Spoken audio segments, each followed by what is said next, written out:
drowning at their own patrol, chasing shadows, heart and soul. Cryptid hunter UFO, down this rabbit hole they go. In the woods and on the street, whispers follow their heartbeat. Alien eyes, giant's feet, all got shadows they all meet. Down the rabbit hole they dive, midnight secrets start to thrive. Mysteries keep them alive.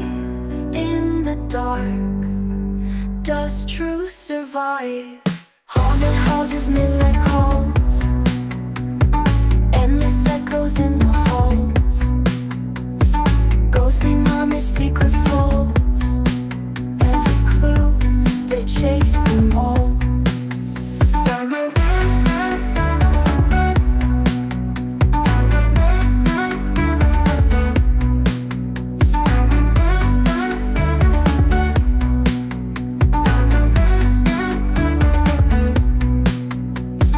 On the woods and on the street, whispers follow their heartbeat.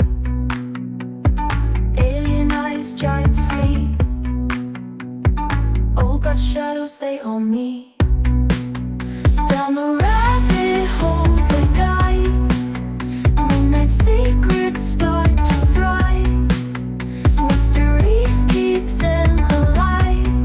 In the dark, does truth survive? Haunting walls, they've got the key. Hidden fears, they set them free.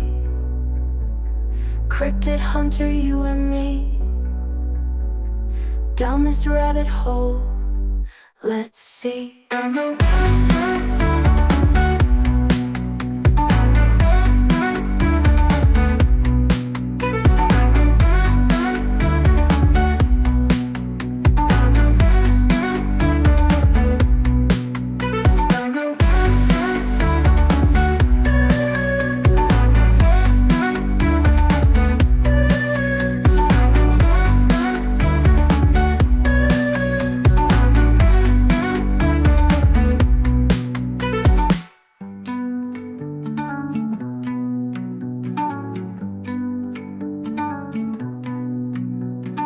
Unseen worlds, they've got the key.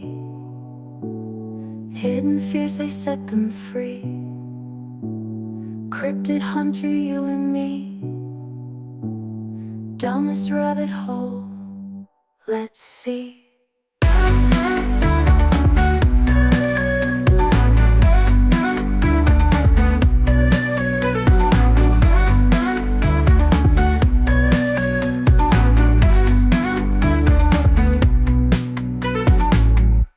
And we're live. It's Ed the Techie in the flesh, so to speak, with newly improved technology. Was it carved into your body? Has it been grafted in there, or is it just something you talk into called a microphone? No, it's just I decided against an Elon brain chip just to talk to you guys. No, it's just a new microphone, and I've got tiny little in-ear headphones, so I don't have my big headphones on. And it's much more comfortable. Means I'm not going to be sweating by the end of the episode. That's always a pleasure, not to hear about you sweating. And can I just say for the record, I hope hope we can stop the bitching about the sound levels. Would be nice. Yeah, well, if Windows stops turning down my fucking sound levels, I might be happier about it.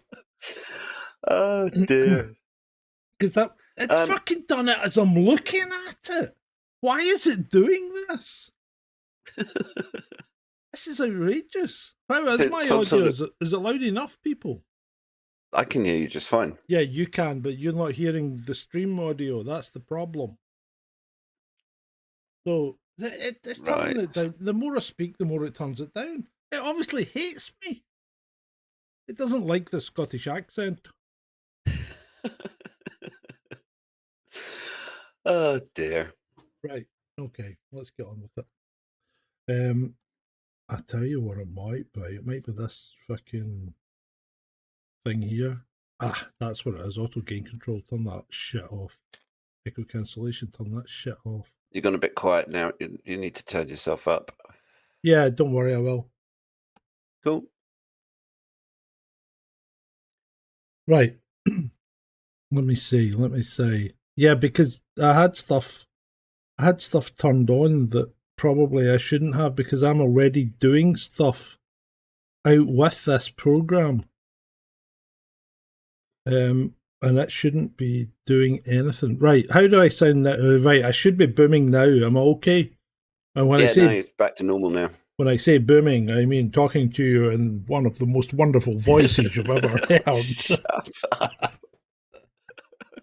Right, let's cut this shit. Oh my God. Let's get to it. So we are going to the dark continent, Africa itself, biggest continent in the world, is it? Or does Eurasia pip it? If you start the slides up, it's not. I mean, Eurasia does. Yes, Eurasia is bigger, and pretty much the only country on the planet that is bigger than or a similar size to Africa is Russia. Yeah. But you're on like halfway through the slide deck, by the way. We need to start at the beginning. Oh, so that's just silly. Yeah, so we're going to talk about some legends and some myths and stuff from Africa. But the first thing we need to do, John, if you could just move on to the next slide. Is that Kilimanjaro or Tabletop Mountain or something? That is Mount Kilimanjaro. Right. Which I should also just point out that all of the weather wieners have been saying for the last 20 years that the snow is going to disappear off the top of Kilimanjaro because of climate change. And guess what? There's still snow on Kilimanjaro. But of course, that's nothing to do with the fact that we no, nothing. I'm not going to say anything. Right? Yeah. Oh, you've got my favorite map next. You've got my favorite map. Well, where they squeeze all those countries inside Africa. Yeah, I mean, this is one of my big issues with Africa. Can I put it up? Because basically, I was for information, I was brought up there until I was 11 in 3 different countries in Africa. Mm-hmm.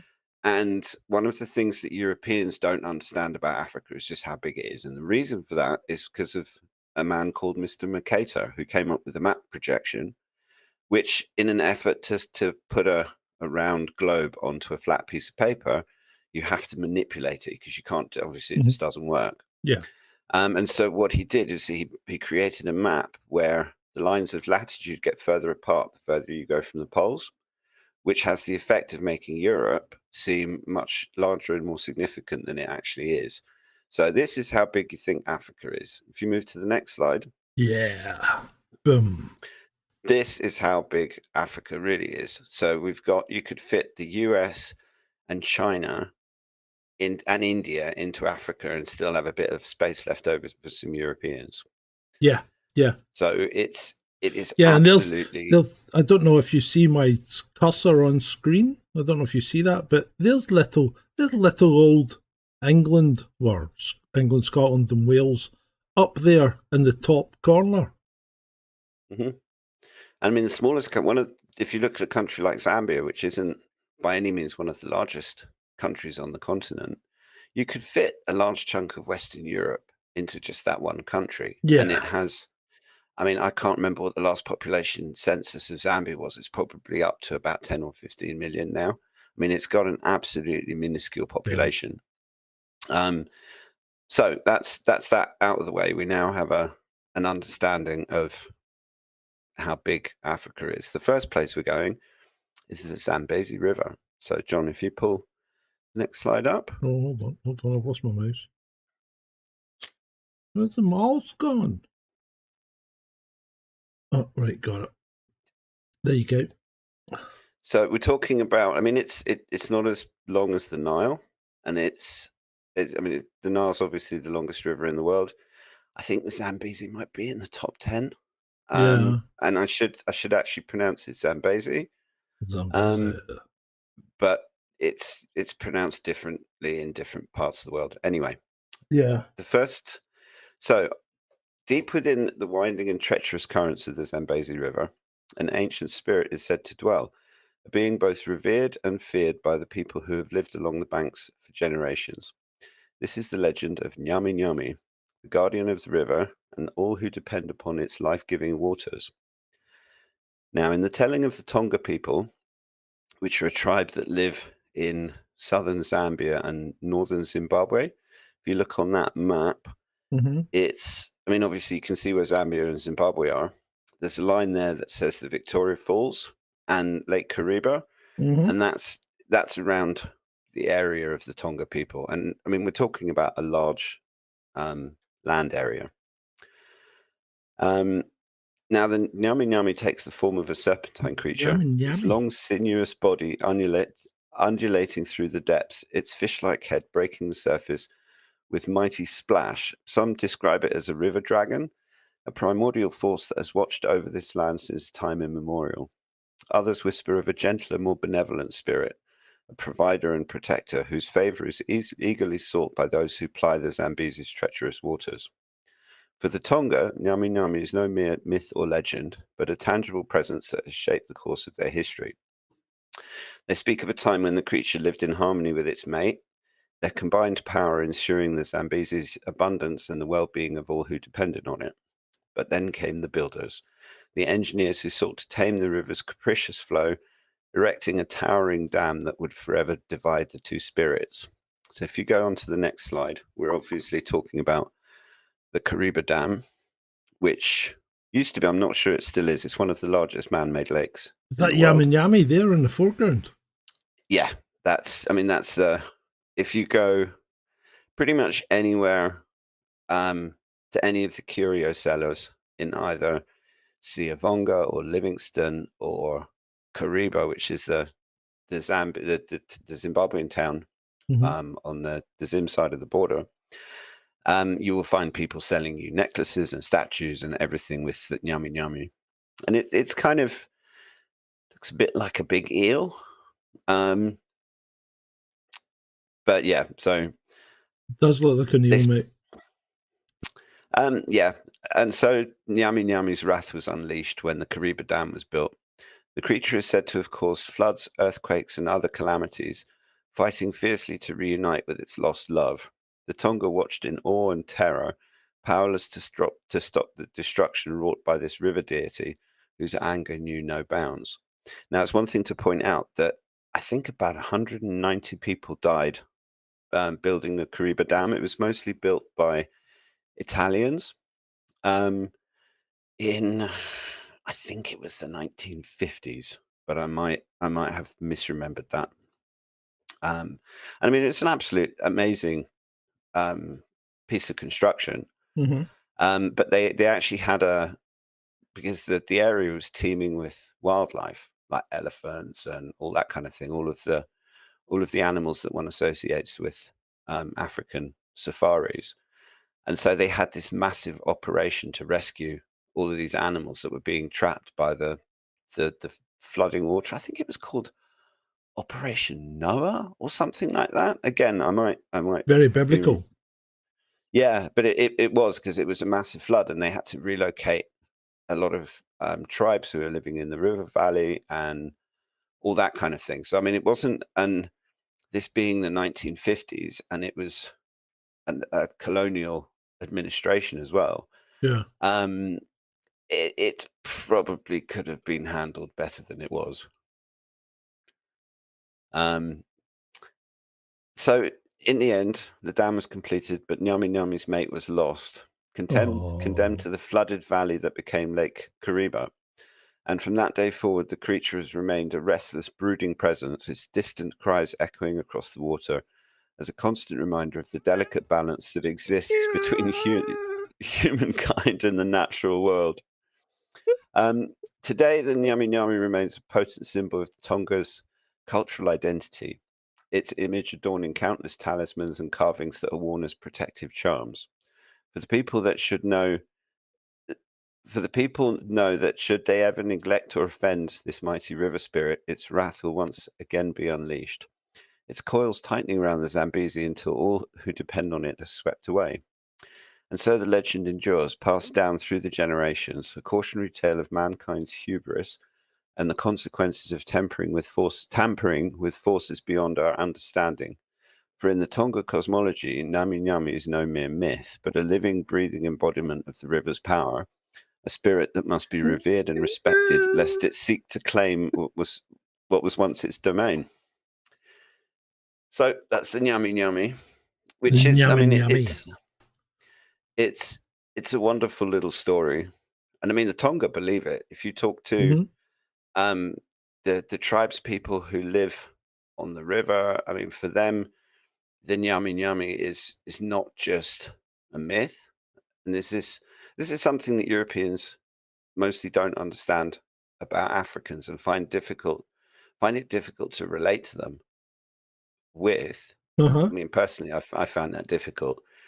Is that they are massively superstitious, and in their world, witches and witchcraft and river spirits are very, very real. And I'm not dissing their culture, but for a European, it's a bit of a leap. Do you think it's maybe because we're kind of not in touch with our with nature anymore? Really, I think so.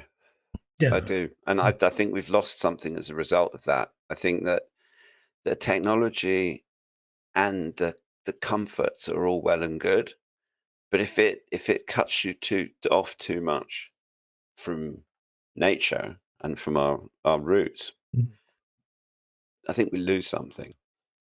Yeah. In fact, I think we lose quite a lot. Let's drop into the chat room for a minute. See how things are going. Your annoying friend Journeying John. I mean that in the best possible way. Anyway, your friend Journeying John says that it's not a new mic. You've had it for years. No, it's a new mic. Right, okay. Vaughn says another sacred serpent. Yep, one to join yours, Vaughn. Shalini, nice to see you. Julie C, wet all day. Yeah, it's been raining all day up here as well. What else is happening? Yeah. Ray said something about the Rosers think he's in Iceland. Not anymore, Ray. Not anymore. So, did I get your X message? Oh, did you send? Right, if you've sent me X messages, then Ed will testify to the fact I'm not very good at picking them up. No, even when you've got a show in like an hour, and you don't have a link. It was the same link though, wasn't it? It was the same link. It's the same as the one that we had that interview earlier in the week. Cool. Oh, right. Well, I'm glad this new microphone is up to standard. Yeah. It seems to be a hit with the ladies. Right. Excellent. What was I going to say? So next up is the Rain Queen. So if you move on a slide. Nothing to do with ABBA. No. It's not the dancing queen. That's the dancing queen. I don't know if there's an African dancing queen.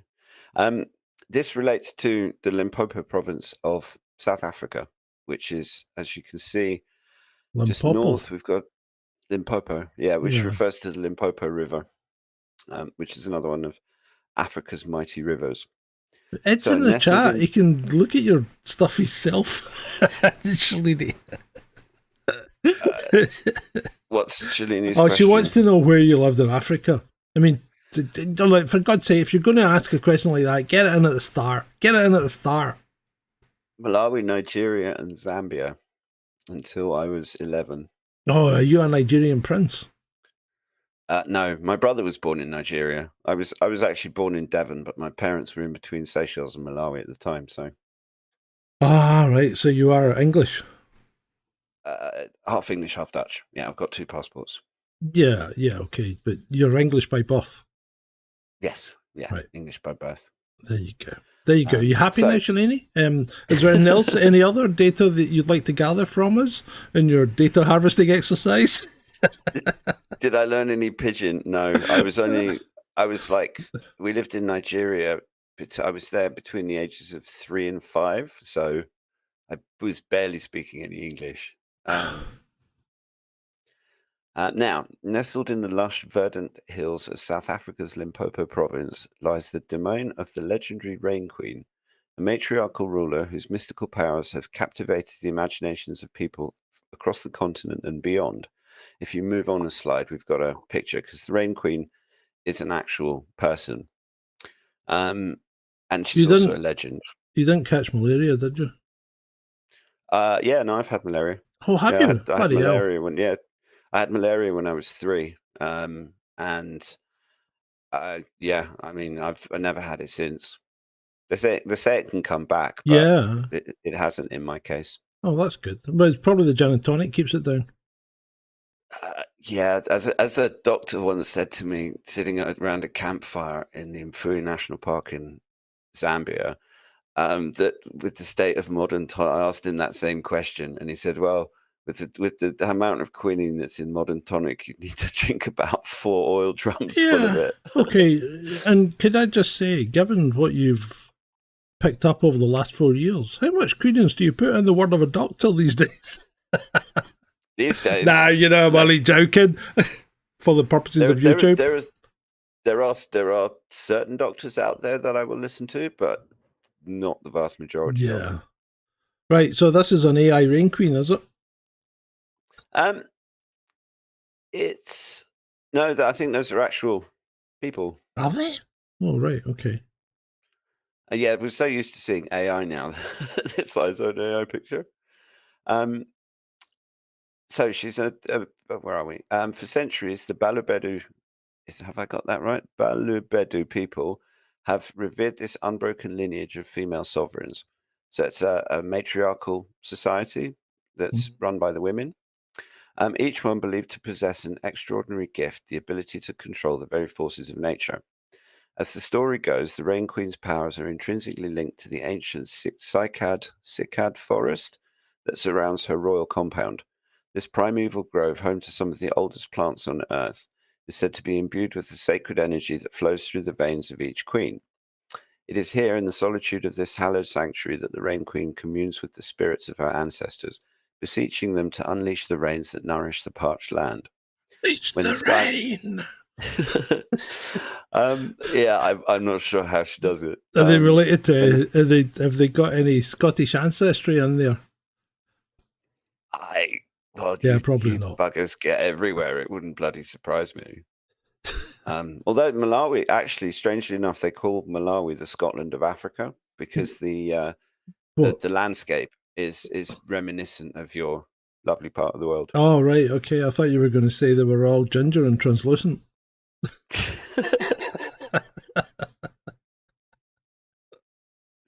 No, I don't think there's any ginger Malawians. Well, they're probably. I mean, there probably are white Malawians that are gingers, but Yeah. none of the indigenous people. But the Rain Queen's role extends far beyond meteorological mastery. She's the spiritual and political leader of her people, a living embodiment of the Balubedu's traditions and identity. When drought threatens to devastate the crops or when conflict looms on the horizon, the people turn to their queen, seeking her counsel and pleading for her blessings. For they know that her reach extends beyond the boundaries of the Limpopo. Her name and reputation carry weight with neighboring tribes and even the ruling powers of the day. Indeed, the Rain Queen's influence has proven resilient, even in the face of colonial rule and divisive policies of apartheid, which is just to subject. There are very few African tribes where they had rulers that were able to successfully get their heads around these colonial settlers. Yeah. And enabled and sort of knew that they were trouble and managed to guard their own traditions. Botswana is a really good example of that. And the Balubedu tribe is as well, because they've still got their matriarchal ruler, and she traditionally commands a lot of respect. And though her royal compound was occasionally subjected to unwelcome scrutiny, the Balubedu managed to maintain a degree of autonomy, their queen's sacred status commanding respect even from those who sought to undermine traditional African power structures. And so the lineage continues, each new reign queen ascending the throne amidst elaborate ceremony and ritual seclusion. She emerges radiant and regal to bestow her blessings upon the land and its people, her every action imbued with the weight of centuries of tradition. For in the Balabedu worldview, the Rain Queen is not merely a figurehead, she is a living, breathing conduit between the human and spirit realms, a custodian of the delicate balance that sustains their way of life. So that was the Rain Queen. I would see if anyone's got any questions, but I wouldn't be able to answer them anyway because I don't know that much about her. I just thought it's a nice story, and it's emblematic of a few different things about Africa, particularly tribes that actually manage to maintain their own identity and not get completely swamped by the colonials coming along and telling them that they were all inferior and needed to find Jesus, kind of thing. Yeah. So the next one is the one that you mentioned to me, which is Tokoloshe. Well, that's Vaughn's one. Vaughan will be very pleased to hear that. Vaughan. Yeah. Right. So here you go, Vaughan, especially for you, coming to you from the dark. Oh my goodness me. There's a startling resemblance to him as well.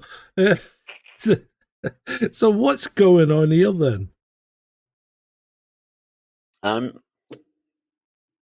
Well, I've got a little story to tell you.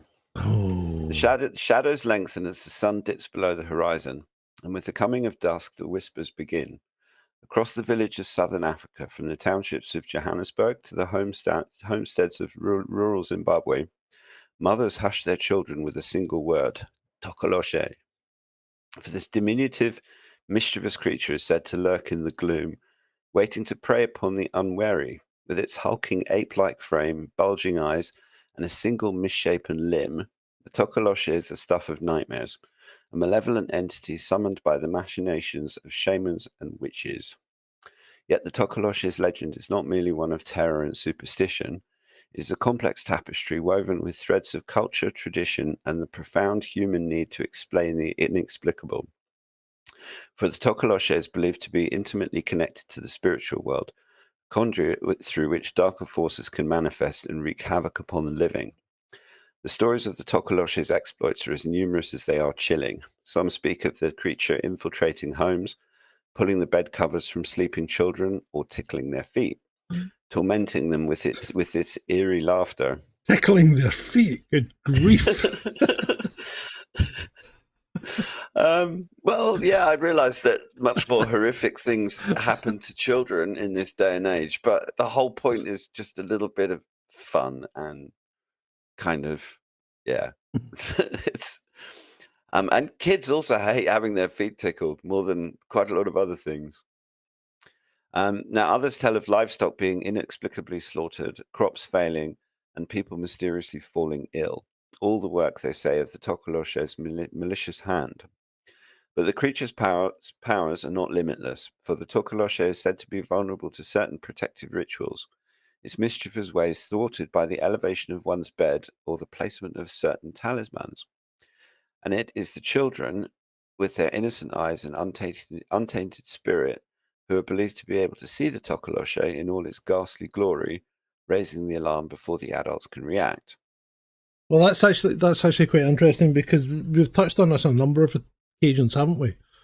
That children seem to have an ability to see beyond the veil in a number of different cultures, including our own, to a degree. You know, if anyone's going to see a ghost, it's a kid.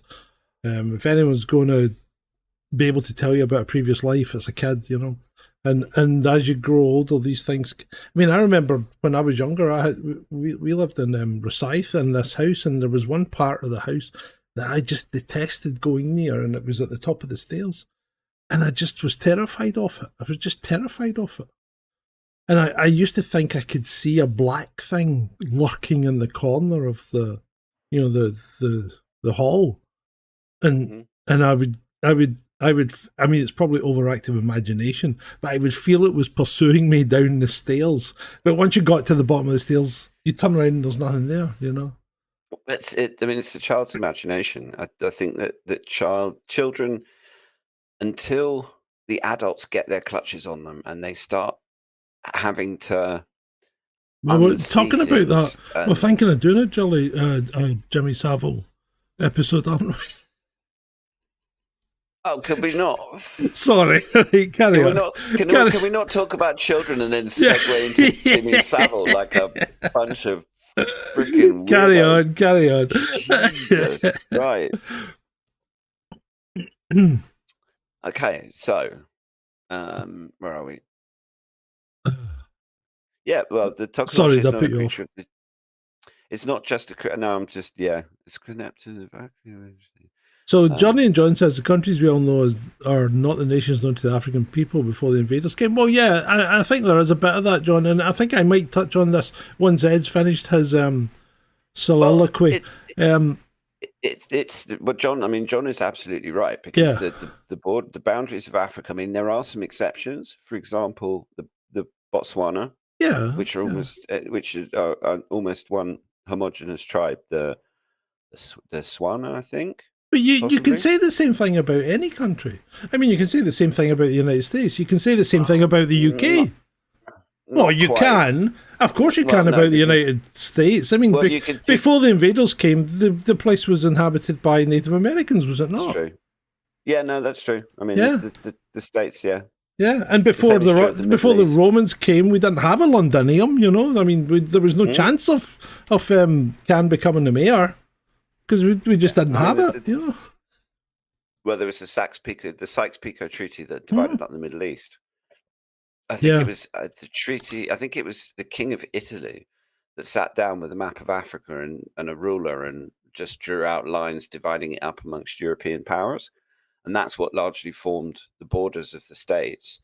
And that's why we've had so many tribal problems, because one of the things that the colonials were good at doing was demarcating somewhere as a country that had two tribes in it that were traditionally hostile. Rwanda Yeah. and Burundi are a great example, Yeah. where one country has a majority Hutu population that was run by the Tutsis, and the other one has a majority Tutsi population that was run by the Hutus, and you ended up with a bloody genocide.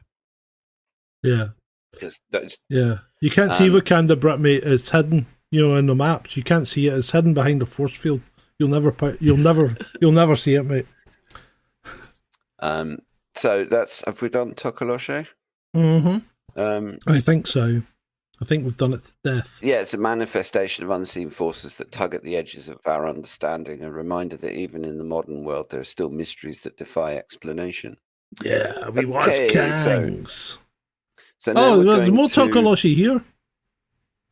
Yeah, The eyes of a Tokoloshi have been gouged out, but it uses his other senses to find its way around. Disgust. No. Why's it got a skull hole? The skull of a Tokoloshi has a big hole made by a red hot metal rod, such as a poker, the special pair of feet. Plays a vital part in Zulu. Yeah, okay. Oh my god, you know where my incredibly divergent brain has gone with the skull hole, yeah. Withered and grey, the body of a Tokoloshi is far smaller than the corpse from which it was. Oh, what? They're made from corpses? I never knew that. You never said that. No, because No. it's different. A different Tokoloshi. Stories. Well, because Tokoloshe is something. It's there's lots of different tribes and countries in Africa that have a legend of the Tokoloshe, and they're all slightly different in terms of how they describe it. So if you go looking for images of it, you'll see loads of different versions of it. Hey, you know what, Vaughn? You want to come on and do a Tokoloshi special? Come ahead, mate. Come ahead. It's an open invitation to anyone, you know? You want to come on, hit me up. Because I didn't go into masses of detail for each of these because we've only got we do want to keep the show down to something that people are actually going to sit and watch. Yeah. But we can always revisit it, and if people want to come on and absolutely. I mean, I'd love one to come research. on. I don't see why not. Yeah. It's not an aggressive thing. I'm genuinely asking Vaughn. I mean, I know Vaughn, I would say quite well, and I'm genuinely asking him if he wants to come on the show.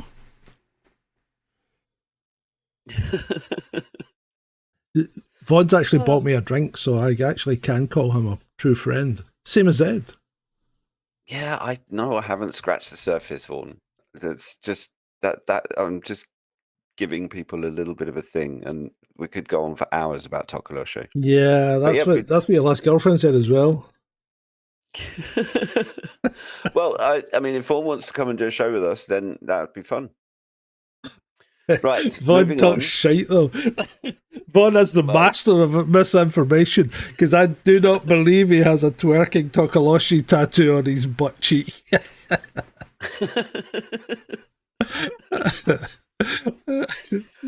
Oh dear. Oh, right, sorry, And sorry, Vaughan, Ed. for the record, we don't want to see it. No, we don't, mate. You can keep that one. Keep that to yourself. We're fine. So moving swiftly on from Vaughan's private tattoos that should stay private. Yeah, Some things should not be shared. yeah. Simple as. Right, Lost City of the Kalahari. Now, deep within the parched expanse of the Kalahari Desert, where the sands stretch endlessly towards the horizon, there are whispers of a lost civilization, a hidden city that once thrived amidst the arid plains, only to vanish without a trace. This is the legend of the lost city of the Kalahari, a mystery that has captivated explorers and archaeologists for generations. The story begins in the late 19th century when a young South African explorer named Chaplin Tasman stumbled upon the first tantalizing clues. Traversing the harsh Kalahari landscape, Tasman encountered local tribesmen who spoke of an ancient ruined city hidden somewhere within the desert's interior. Their descriptions were tantalizing, towering stone walls, intricate carvings, and the remnants of a once bustling metropolis. Captivated by this legend, Tasman launched several expeditions to uncover the truth, but his searches yielded only frustration. The Kalahari, an unforgiving and often inhospitable terrain, often like 99% of the time, Bushmen of the seemed to, Kalahari. well, the San, the tribe that inhabit the Kalahari, Yeah. are they are absolutely amazing survivalists, and the sorts of things that they'll do to stay alive in the desert are just out of this world. But captivated by this legend, Tasman launched several expeditions to uncover the truth, but his searches yielded only frustration. I've already done that bit. I keep Is it me? undeterred. Is it me? Should I just shut up? It's me and my bloody goldfish brain, and it's good to interrupt me because otherwise I'll just drone on for hours. Now, yeah, but you'll drone on in a much better tone than we used to listen. Sorry, I need to shut up. Point. People used to actually come on in the comments and say, "Would you shut up? We can't hear Ed." Now they come on and go, "John, would you talk more? We can hear Ed." Oh dear. So, moving on, undeterred, later explorers would take up the mantle, some claiming to have caught fleeting glimpses of the ruins, only to lose them again in the desert's mercurial nature. Stories emerged of hidden chambers, vast underground complexes, and even the discovery of strange artifacts, sculptures, pottery, and tools that defied easy explanation. Yet the lost city of the Kalahari remained elusive, a tantalizing mirage that seemed to taunt those who sought to unravel its mysteries. Some theorized that it had been built by a long-lost civilization, perhaps even a precursor to the great kingdoms of ancient Africa. Others speculated that it was the work of extraterrestrial visitors drawn to the Kalahari's remote isolation. But as the 20th century progressed and more advanced technologies became available, a new generation of researchers began to uncover some clues. Satellite imagery revealed curious anomalies in the desert landscape, hinting at the presence of hidden structures. Ground-penetrating radar scans detected the faint outlines of what appeared to be massive stonework buried beneath the sand. Yet, just as hope seemed to be growing, the trail would go cold once more. The lost city of the Kalahari remained elusive, defying all attempts to pin down its exact location or uncover its true origins. It was as if the desert itself had conspired to keep its secrets safe, guarding the ruins from the prying eyes of the modern world. And so the legend persists, captivating the imaginations of those who dare to venture into the Kalahari's vast, unforgiving expanse, For in the end, the lost city may prove to be not just a physical place, but a metaphor for the enduring mysteries that still lie hidden within the heart of the African continent. Secrets waiting to be revealed if only we had the courage to seek them out. Again, it's legend. I mean, there's people that have claimed, like the picture that's in the slide, that have claimed to find blocks stacked that look a bit like a city, and they've run some radar, and it's no one's ever actually claimed to have found it. Uh-huh. And it's just, I mean, I love stories about lost civilizations and all of that kind of thing. And I find it fascinating that you get them in Africa as well. Yeah. And we'll Well, be coming to another one in a little while. yeah. Well, you give me some homework to do on Tuesday, which I didn't do a lot, but I've done some of it, and I did a bit of digging around, and apparently there were quite a few cities in Africa that appear to have been destroyed and burnt down by Europeans. And you know, and I'm not talking mud hut cities, because some of them have got ruins of, that have carved arches and things like that. So we're talking stuff that's actually built from stone. So it does kind of it makes you question, what actually was going on when the Europeans first came to Africa. Well, if you look at what happened to the Europeans who went to South America, it's I mean, who knows is the short answer to that question. I mean, they might have gone in and thought that these structures were far too advanced, so they just burned them down because they couldn't deal with all these primitive people being able to build these stone structures. Or maybe the people inhabited structures that were already there. That's entirely possible. That's and possible. I mean, and we can say that a lot about the Incas as well, because when you look at Inca brickwork, it just looks nothing like the megalithic stuff that went before, So it's like, who did the megalithic stuff? Because the Inca stuff is pretty shoddy, to be fair. Absolutely. I mean, it's if you look at Egypt as well, because there are the pyramids, and then there are pyramids that people tried to build afterwards, and they're all crap. Yeah, and then like most of them have like partially fallen down, and they're not correctly angled or anything else. And when you actually look at, I mean, particularly the Kalahari, the way that the Kalahari is now, there's no way that any part of the Kalahari would be able to support any kind of large settlement or city. It's just it's too dry. There's no. Yeah, but the Sahara used to be green. There was a river. I mean, and there's that big eye thing, which we're pretty sure was a lake, aren't we? In the Kalahari, not the Kalahari, the Sahara. So, the world climate does change, and the world adapts to it. And what once was a desert then was a lush, verdant plain, and now what is a desert will one day maybe be a mountain range or something like that. Sure, and I mean, if we're going to go down the 12,000 year catastrophe rabbit hole, where the Earth tilts 90 degrees on its axis every 12,000 years, then conceivably places that were in desert areas now might be in. Well, yeah, I mean, you've only got to look at Antarctica. Dinosaur fossils, ferns. It wasn't covered by ice. Coral. Yeah, it wasn't covered by ice, and it obviously wasn't on the South Pole, because even in a non-ice aged Earth, the South Pole would still have ice on it. I mean, this is a warm period that we're in just now, and I think there is a lot to say about this Earth shift, Earth tilt. It's not a conspiracy; it's a theory, and unfortunately, it seems to be getting closer and closer. That's a game changer. That is a game changer. It puts.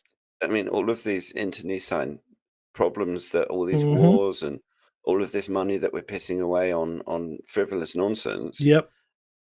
Actually And I mean, if you look at just the number of elite people like Bill Gates, Jeff Bezos, that are all building doomsday bunkers as well. Yeah. I mean, they wouldn't be building doomsday bunkers if they didn't think something was coming. I think And I think if there was any chance, you would have to put the right decision would be either moon base, right, to ride it out and then come back, right, or further out and go to somewhere where you can actually make a life, and that's not fucking Mars, Elon. It's not Mars. Doesn't have the resources. The Earth-facing side of the moon would be best because the moon would shield you from the effects of the solar micronova. Yeah, exactly. But everywhere else in the solar system is going to get hit by it. Yeah. And before that, potentially long before that, we'll get a CME kill shot from the sun that is going to take out the world's electrical grid, and then we're basically done anyway. You don't need to worry about any earth shifting, tilting nonsense because civilization is gone. I think we need to get to Titan. Right. Titan. That's where we need to get to. Seriously. Well, it's a no-brainer. Well, no, because this particular catastrophe thing hits the whole solar system. This is the point. Yes, I know, but Titan has. If you're going to go anywhere, you want to be near Saturn because that's got the biggest magnetic field, right? It's also got a great source of water, as has Titan, which is a source of methane. So Titan's where you need to be. You need to be on Titan or very close to it. So why does the muskrat want to go to Mars, not Titan? Because he's an idiot. It was seriously right. If I can pick out that Titan is a place to be in it, if you're not going to be on Earth, you've got to be on Titan. It's the only place to be. It's got energy, it's got water. You'd be stupid to go to Mars. Mars is just like, you have to dig tunnels into the Earth, into the regolith to protect yourself. All you'd be doing is digging fucking burrows on Mars for the next 50 years. Hey, Dad, they watch too much Total Recall. Mars is not the place to... Mars is useless. It doesn't have a fucking magnetic field. What's the point in going to Mars? I think it's madness. I'm of the opinion that until humans sort their shit out on this planet, we've got no business going anywhere else. No, well, but because we can't sort of shit out on this planet, the smart people need to get the fuck off it and get to somewhere where we can continue the race. I don't want to go to Mars either. I want to go to Titan. Well, can you imagine Elon Musk being your frickin' overlord? You know what? And if anything, the last 3 or 4 days has taught us that actually having a benevolent dictator is probably better to having an elected official. Mm. Yeah, I mean the benevolent dictator theory it gets more appealing by the day. Yeah. Let's not go down politics. Okay, let's go to the Drakensberg next. Yeah, next slide, okay. Please. The Drakensberg. Towering majestically along the border between South Africa and Lesotho. It looks like a fortress. They do a bit. I mean, it's absolutely breathtakingly beautiful. It looks like something out of Middle Earth. Yeah, it's they could have. I mean, they potentially could have picked the Drakensberg for scenes from Middle Earth in the same way that they did New Zealand. And if anyone has the means and wants to go to Africa, that would be one of the places I'd say to go. See, this is the thing about Africa, right? You look at these pictures and it looks fucking gorgeous, right? But then you think, but am I going to get malaria? Am I going to get bitten by something that's going to eat me? Am I going to get robbed blind by Nigerian princes? It's like you have so many different conflicting arguments of whether you should or shouldn't go. The thing about Africa is that the people's image of the continent has been completely poisoned by things like famine in Ethiopia things like Nigerian conmen. Africa is almost it's a whole series of cliches that are completely inaccurate. Yes, there are parts of Africa that are dangerous. There's parts of South Africa that I wouldn't want to go to. There's parts of Zambia I wouldn't want to go to. There's parts of the UK I wouldn't want to go to. There are bad people everywhere. Yeah. But you'll also find you'd struggle to find friendlier, kinder, nicer people than you will in Yeah. Africa. I mean, people that are so dirt poor that they have literally nothing. They live in a mud hut effectively, and they will still insist on you sharing and on sharing their food with you. Yeah. And then you have the runs the Um, next day and die of diphtheria. oh no, you don't. No, absolutely not. No, definitely not. I mean, it's one of the things in Zambia Oh, is sorry, I'm if you're confusing ever, Africa with India. I mean, but again, you can potentially look. You can go to London and go to the wrong kebab shop and end up with food poisoning. So Yeah, let's yeah, not you go there. can. Yeah, definitely. Did you see that one? Um, Did you see that one recently? Some guy get pulled up by the what do you call it? The health inspector. What do they call them these days? Hygiene standards or something? Or I don't anyway, bloody he know. get pulled up because he wasn't using toilet paper because it wasn't culturally appropriate, and he wasn't washing his hands after he'd been to the toilet. Yeah, there you dear. go. Yeah. Ooh. Anyway, sorry, carry on. Right. So Drakensberg, in addition to being extremely beautiful, there's also mysteries. So we're going to go through a few of them. Chief among them is the tale of the Intaba, or sleeping giant, a colossal figure said to slumber within the heart of the Drakensberg, his massive form sculpted into the very contours of the landscape. According to the San, which is the indigenous, the Bushman tribe, this mythical being is the guardian of the mountains, a benevolent presence who has watched over their people since the dawn of time. In the early morning hours, when the first golden rays of the sun crest the rocky outcrops, the Intaba is believed to stir, his deep rumbling breaths echoing through the valleys, and on certain moonlit nights, some say they can hear the sound of his gentle snoring, a soothing lullaby that has lulled generations of San children to sleep. But the Intaba is not the only legend which haunts these towering peaks. The San also speak of the, this is going to be a good one, Nkulu. I think I've got that right. Nkulunqulu. Yeah, Nkulu. The supreme being who's said to dwell within the high reaches of the mountains, communing with the ancestors and bestowing blessings upon the faithful. It is to the Nkulu that the San turn in times of great need, offering prayers and sacrifices in the hope of securing protection and prosperity. There are also enigmatic rock paintings, silent sentinels that bear witness to the rich cultural heritage of the San people.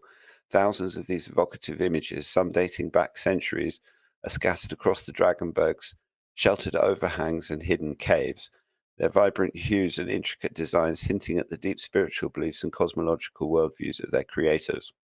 For the San, these paintings are not merely works of art, but living testaments to the enduring power of their ancestral traditions. Each figure, each symbolic motif is imbued with meaning, connecting the present to the past and reinforcing the profound bond between the people and the land they've called home for countless generations. So the Drakensberg remains a land of mystery and magic, a realm where the physical and the metaphysical, the past and the present, exist in a delicate, ever-shifting balance. And that's basically where we're at with the Drakensberg. Yeah, it's pretty cool. Pretty cool. They are. I mean, like I said, if anyone is going to Africa, then go and see them. Yeah, looks good. Looks good. So we've got. Have we still got anyone listening? Yeah. I think you haven't driven them off yet. We've still got. Oh, hold on. How many people we got? We've still got 16 people on. Yeah. That's good. Yeah. Well, we can keep. And I've I've got just one skipped the more. ads for you people. You can thank me later. We could potentially do Zimbabwe as a separate episode. Oh, is it? Yeah, Because well, that's fine. We can do that well, as a separate episode. well, let's see, because I've got one more little story about Toktumi, which Talk is to me. an What's or that? yeah, well, it's an oral tradition of the Tokalea people, and it's another tribe that lived along the the Zambezi, Mm-hmm. um, and they're basically the tribe is the Tokalea, they're guardians of the Toktumi. It's a sacred story that whispers of a civilization that once flourished in this very land. Its wealth and power built upon the shimmering bounty of the earth. In the telling of the elders, the Toktumi recounts a time when the ancestors roamed these valleys and hills, mining the precious metal from deep within the rock, with a mastery that defied the bounds of common understanding. With tools forged from the earth itself, they coaxed the gold from its hiding places, smelting it into gleaming ingots that were traded far and wide, their caravans laden with riches that were the envy of all those who laid eyes on them. But the Toktumi speaks not merely of wealth and prosperity, it also tells of a people who possessed a profound understanding of the natural world, of the rhythms and cycles that govern the very fabric of existence. They were alchemists, some say, able to divine the secrets of creation and imbue their works with a power that transcended the mundane.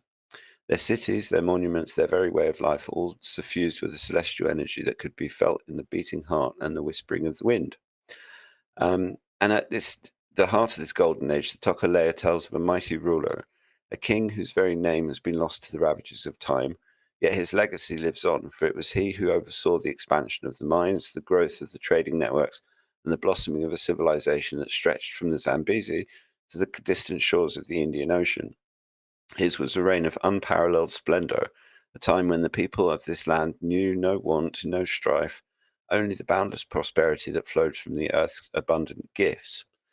But as with all golden ages, this one too was destined to fade. The Toktumi speaks of a great calamity, a catastrophic event that shook the very foundations of the world, sweeping away the cities, the mines, and the people who had made this land their own. In the aftermath, the survivors retreated, their numbers dwindling, their once proud legacy reduced to whispers and shadows. Yet the Tokalea have kept the Toktumi alive, passing it down through the generations, a sacred trust that binds them to the land and the memories of their forebears. For they know that buried beneath the sands and the scrub, the echoes of that lost civilization still linger, waiting to be unearthed and reclaimed. And so they continue to honor the Toktumi, their voices joining the chorus of the wind, ever hopeful that one day the true tale of their golden age will be told once more. Which I love that little story because I'm just really into catastrophe theory and calamities, and it's there's not many of the stories. I mean, when you look at Graham Hancock, he focuses on Asia and South America and Yeah. Egypt. But I've never. I mean, maybe he's done it and I've missed it. But there's an awful lot going on in Africa that, because of the colonial past and a lot of the problems that they've got and stuff, and a lot of it is oral as well. That's the. Oh, hang on, my mic. Sorry. And because it's all oral tradition, Mhm. when the people die out, the traditions die out, but they are still there. You can still find them, but it's much more difficult. And Yeah. I thought the Toktumi was a nice story to include again because it's more evidence that there was at some point a catastrophe that is within human memory and human oral traditions that stretches right the way around the world. We're not just talking about Noah, we're not just talking about South American legends, there's African legends that are talking about the same thing. Um, and to me, it's kind of important that we take these things seriously because if we're going into a catastrophe cycle, then suddenly humanity's got a common enemy, i.e., destiny, and actually within our technology, we could save a large number of people, not just the elite rich dickheads who have got the means to get themselves prepared and are just quite happy to write the rest of us off and start all over again. And it also then begs the question, if this is what happened 12,000 years ago, was there an elite who survived the last catastrophe who then went on to continue their thing, which then actually ties into the whole Black Nobility show that we did last week, which is, have these people who've survived previous cataclysms pass that knowledge through the generations over thousands and thousands of years somehow. I don't know. I mean, that's what all the show is about, is asking these questions. They're good questions. I had good questions. And yes, JJ, I have looked at your messages now, and I shall keep that for another day. But anyway, yeah. I did a little bit of digging over mainly Kenyan folklore and proverbs and things. And a couple of things that came out.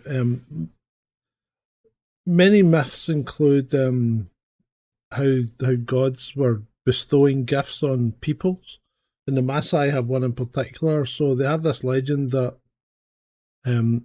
cows were given to the Maasai by God, and therefore when they go on cattle raids, they're only taking back what they actually should have had in the first place. Which seems to me just to be an excuse for stealing other people's cattle. Yeah, it kind of is a little bit. Yeah, I mean, the Maasai are a fascinating tribe because traditionally they actually lived on blood and milk. Mm-hmm. Yeah, I know. And they had this, and it must have been good for them, because the traditional initiation ritual for a Maasai boy who becomes a man is they have to kill a fully grown lion on their own. Wow. Yeah, that's And obviously, I don't think they're allowed to do that anymore for obvious reasons. But yeah, no, the Maasai. Yeah, because they were going to be wiped out. No, but no, that's a big ask, isn't it? And then you've got these other things like they have all these folk tales that seem to be fascinated with hares and tortoises, right? They have a lot of folk tales about hares and tortoises and ogres, and they talk about tricksters and things, and tricksters tend to be hares and tortoises. But they also have this thing where they use folklore and riddles and things like that in their legal system and in their daily life, which I find quite interesting. And then they have an elaborate sung riddle game, a duet called the Enigma Poem, set. So a poem of riddles that's sung in a duet, and the players are in competition. The duet is strikingly different than the normal singing of the Kikuyu performed by a soloist and a chorus. The poem is learned by heart. A decorated gourd rattle accompanies the singing one, and may consist of 127 stanzas. Bloody hell, that's going to go on for a while, isn't it? Well, in Zambia, the hare is called the kalulu, and there's loads of folk tales and legends and stuff about kalulu. It's one of those children's stories that grandmothers will tell their little kids and stuff like that. So yeah, I'm not sure why. Yeah, but it is it seems to be a common thing. So some of the proverbs I've picked up from this are one: the eye you have treated well will look at you contemptuously. I think you've treated well. So don't treat people well. That seems a bit. Yeah. Secondly, a cowardly hyena lives for many years. 3. The swimmer. Well, hyenas are mostly cowardly. Yeah, well, yeah. The swimmer who races alone praises the winner. This isn't Confucius level Proverbs, is it? Well, one there's a lot to think about. Here's one though: women and the sky cannot be understood. I'd agree with that one 100%. The man may be the head of the home, but the woman is the heart. Yeah, no, that's true. Definitely. And here's the one. Here's the one that gets you every time. Frowning frogs cannot stop the cows drinking from the pond.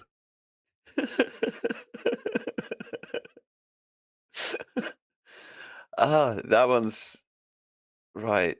Okay. And I'll tell you what, I'll finish with this one, which really nails it.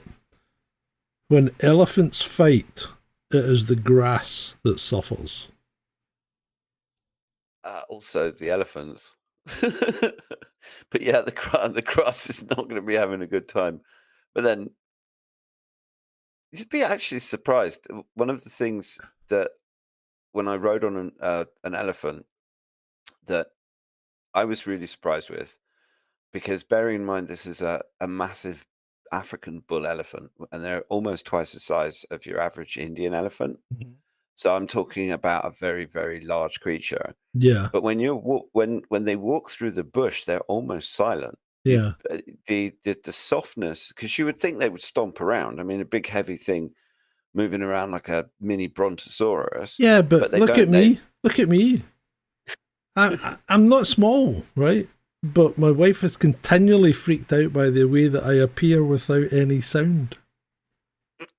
Well, that's probably just from you being a police officer. I don't know. Well, I don't stomp around. You know, just because you're big doesn't mean you have to stomp around.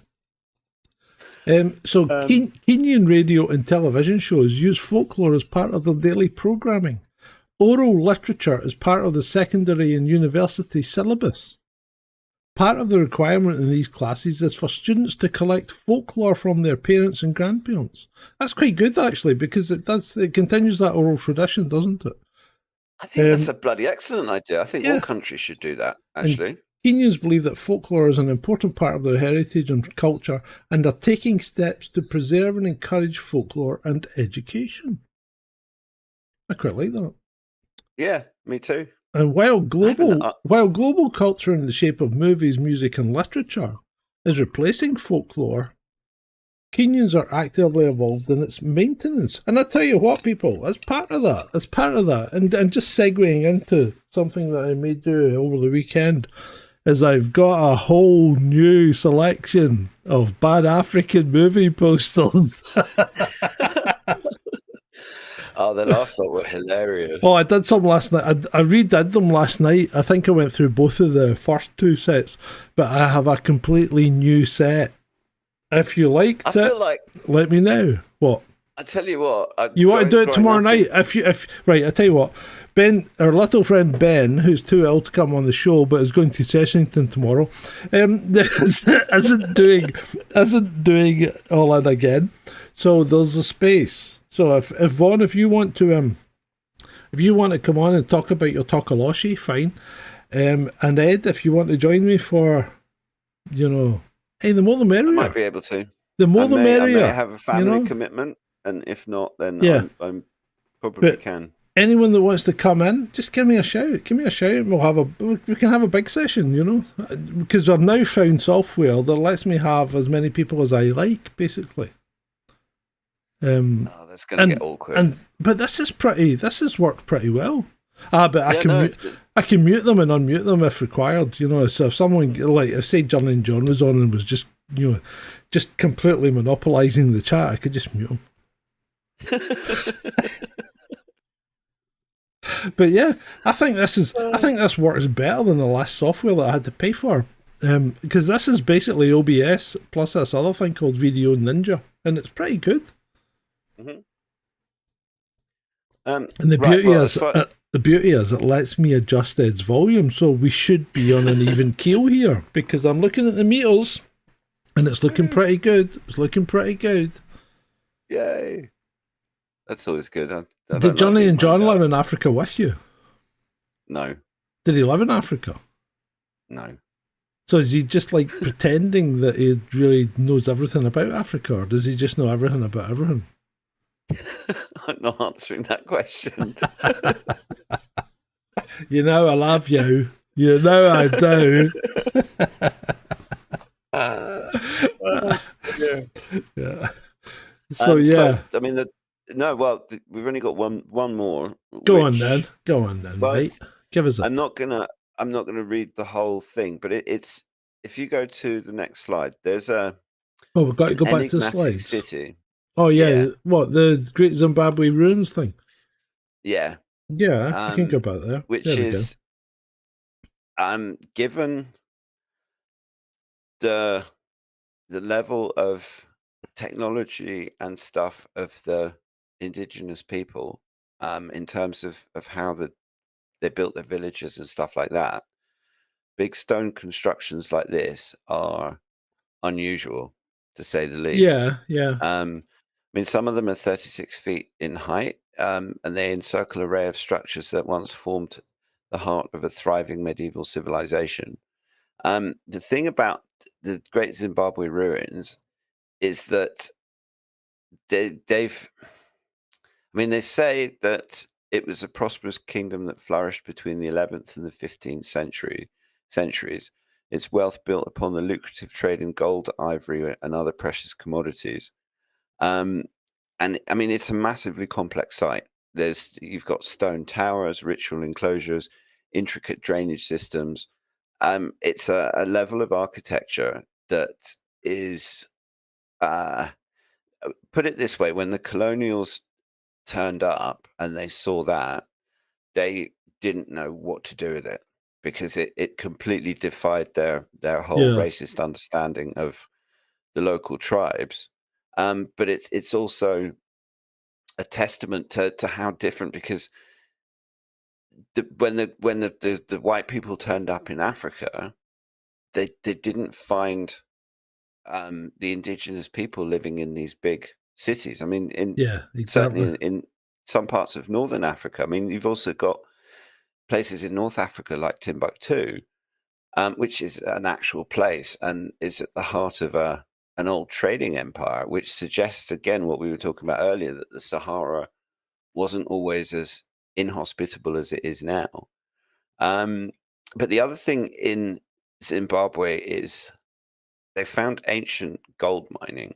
And when I was reading Zachariah Stitchin's original books, where he talks about the Anunnaki coming to Earth, and I realized a lot of this is apocryphal, and there are Yeah, various questions surrounding it.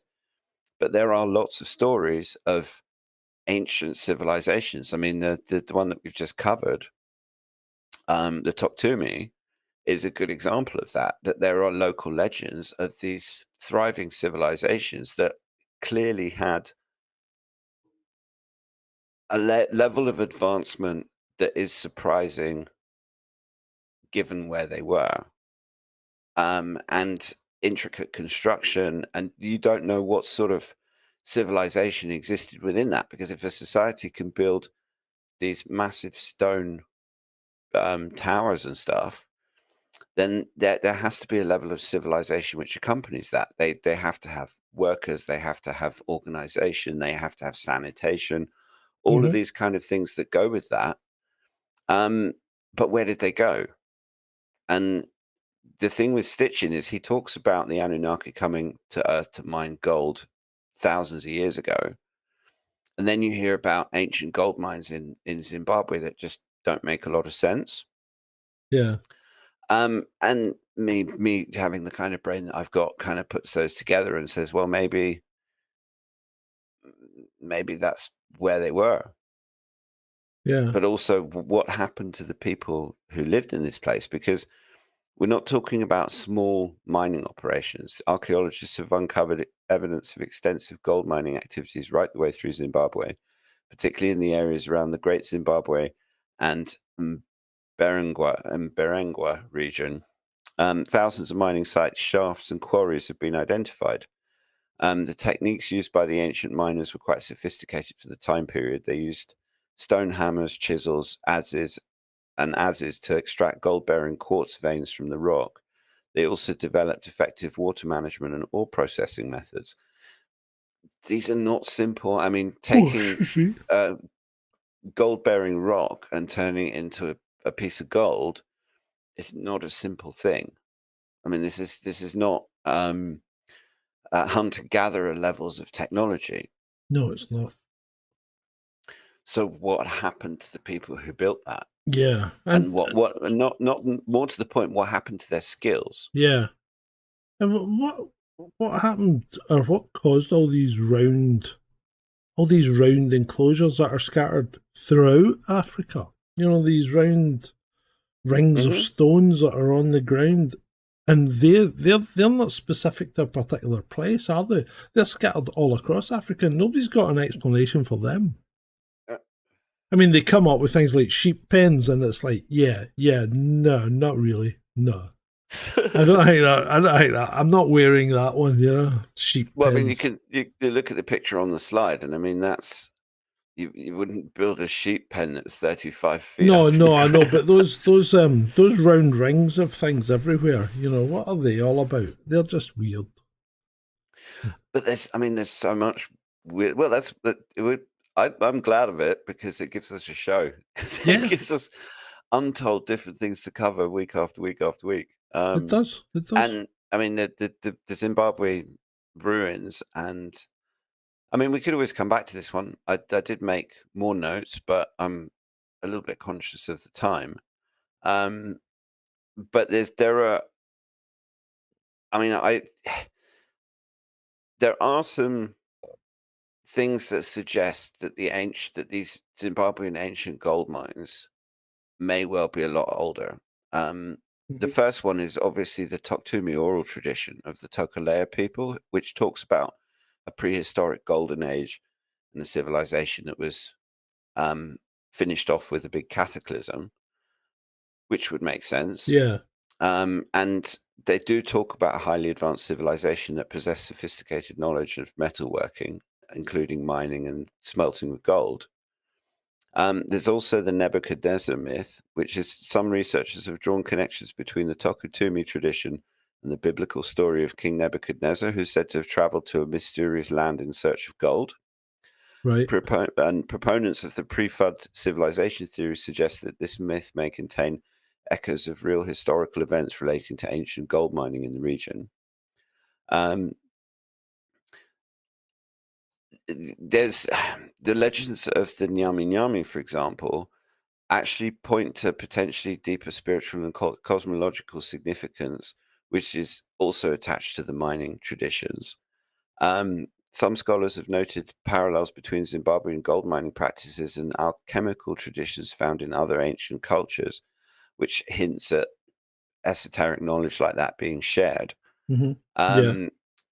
And also hints at a connection between Zimbabwe's mining legacy and other ancient civilizations. And there's also some astronomical alignments. Researchers have observed curious alignments between archaeological features at sites like Great Zimbabwe and the movements of the celestial bodies, raising questions about the level of astronomical knowledge possessed by the builders, which is something else that you find in a lot of these ancient sites, like the pyramids, for example, or some of the pyramids in South America and the Egyptian pyramids. And a lot of these megalithic sites have celestial alignments to a degree of accuracy that makes no sense, given that they're all supposed to be hunter-gatherers. So yeah, that was it. That's everything I got for you. Well, that's lovely. Thank you very much. Should you like these shows, then it would be lovely if you could like, share, and subscribe. See the Ko-fi thing. I meant to do this at the start, but Ko-fi's back with the klaxon, and it will read out any appropriate message that you put in there, and all for the princely sum of very, very little. Less than a Nigerian prince would ask for. Well, no, but the Nigerian prince will offer to give you money. That's the whole point. I'm not giving you anything, mate. Well, it's got 50 million in the bank, and he needs something to do with it, and he'll give you $1 million if you deal with it. That's the standard thing. Yeah, that's true. That's true. Yeah, I Maybe see I what you should mean try about that. John monopolizing the chat. Jesus, Yeah, why I not just know. type one long message instead of 10 Because then other people single could little jump in and ones? make his message hidden. Don't we have moderators or something? Yeah, we do, but she's probably sleeping now. It's Shalini's our moderator. Are you a moderator, Julie? Maybe I should make Julie a moderator. And Vaughn's a moderator, but he's suspiciously disappeared as well, so I'm not sure what's going on. But yeah, Julie, are you a moderator? I'll make you a moderator, Julie. There you go. Julie's a moderator. I do apologise for John monopolising the chat, everyone. There you go. There you go, Julie. You've been promoted to moderator. You are now. Congratulations, Julie. Yay, we got a moderator. Well, it's fair enough that Shalini's a moderator, but she's going to go to bed halfway through the show then. Well, it's not just that she goes And she goes to bed, she just falls asleep. I think Vaughn's now got the arse. Yeah, I don't think she goes to bed. I think she just falls asleep. You know, it's like, you know, when you take a woman to the pictures and she falls asleep halfway through the movie. Every freaking time. Yeah. Cool. So yeah, well, that's good. At least, yeah. I'm fine with helping people sleep. I'll feel good about that. So I watched did I say this? I watched Twisters last night. I haven't mentioned this, have I?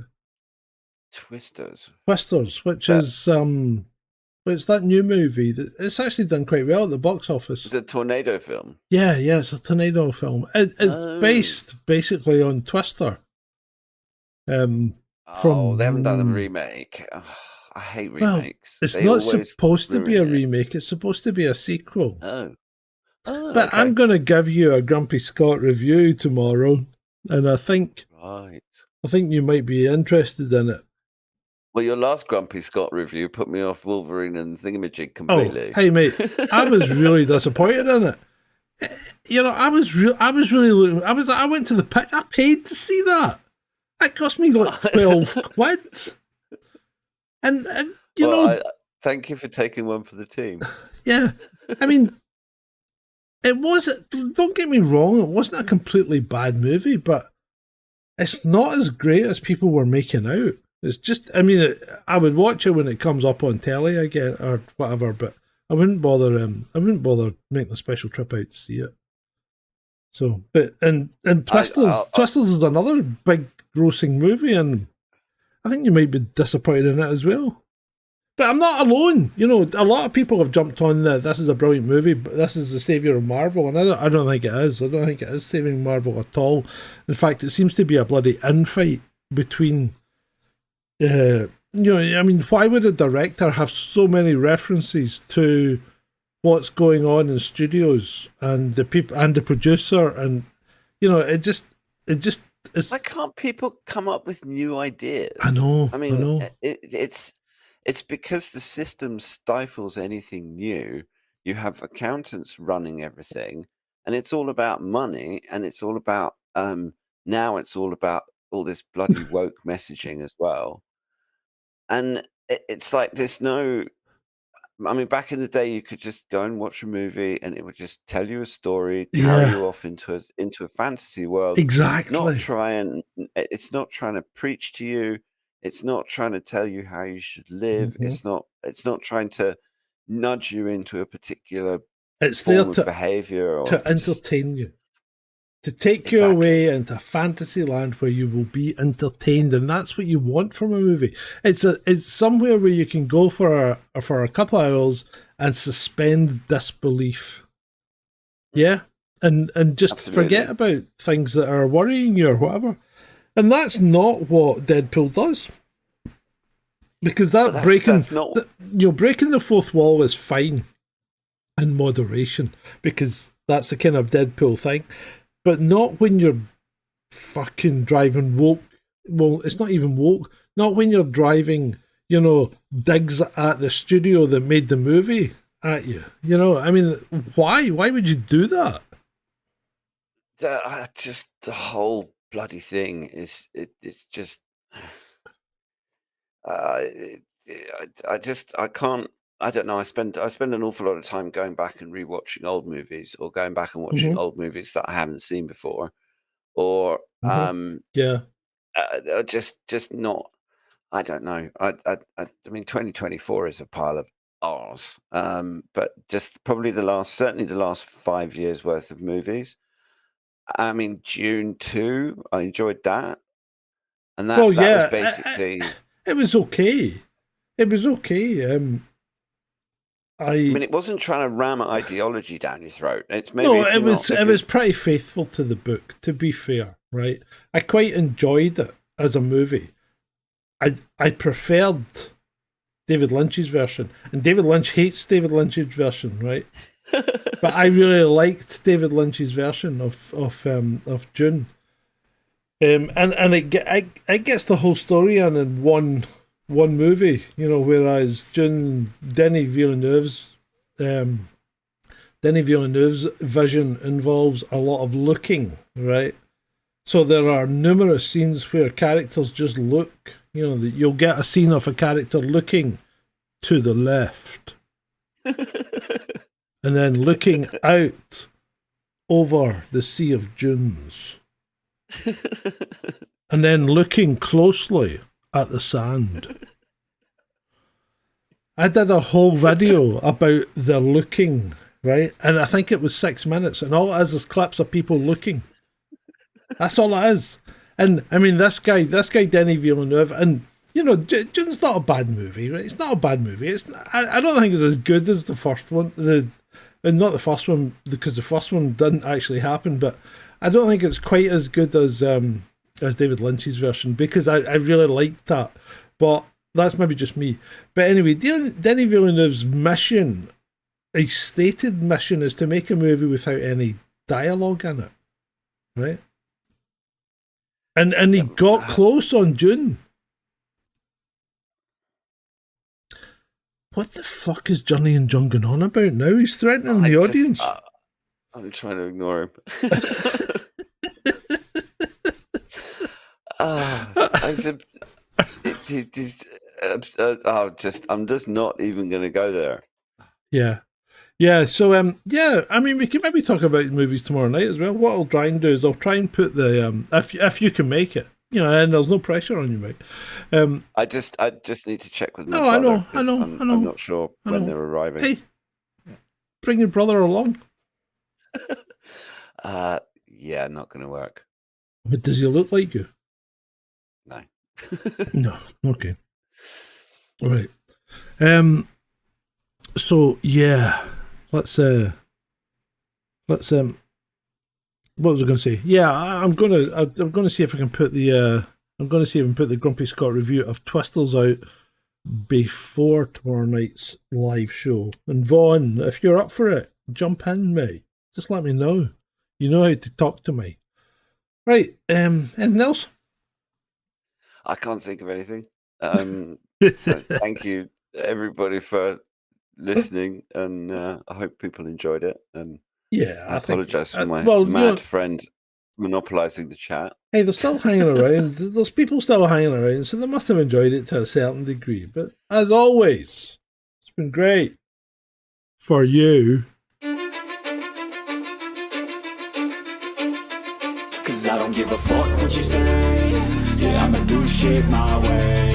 So you can go kick rocks, I'ma stack bricks up, build what I want to make. Yo, I got a lot of shit to say, so I'ma do this every day. I'll be writing things until I'm fucking buried in my grave. 6 feet deep under, but my body won't decay. 'Cause my messages are timeless, so they'll put them on display. Oh yeah, I rap with a certainty, I have a sense of urgency. A message for eternity, for everyone internally. I had some people burning me, but now they fucking learn to see I ain't the one to fuck with. Now they looking nervously, and I don't really care what you think of me respectfully. You can kick rocks if you think you're fucking better, see. I will outwork you, turn you to an enemy. Hurt you so bad that you're gonna need some therapy. I got the motherfucking recipe. I've been cooking up hits, I'ma leave a legacy. You'll be looking small when you're standing right next to me. I'm 5'10", bitch, but I'm 10 feet. 'Cause I don't give a fuck what you say.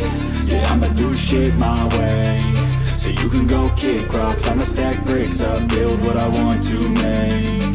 Cause I don't give a fuck what you say. Yeah, I'ma do shit my way, so you can go kick rocks. I'ma stack bricks up, build what I want to make. Yeah, I'ma do it my way.